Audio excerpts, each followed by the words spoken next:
おみゃーの栃木食べ歩き。今回は鹿沼市にあるそばどころ渓流さんに行ってきました。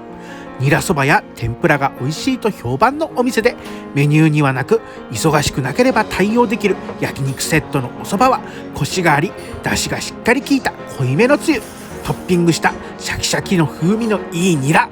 焼肉はガツンと消化が効いて濃いめのタレが豚バラに絡まり、ご飯が進みうみゃーです。タレが染みた千キャベツもたまりません。いろいろ楽しめてボリュームのある定食で大満足でした。ごちそうさまでした。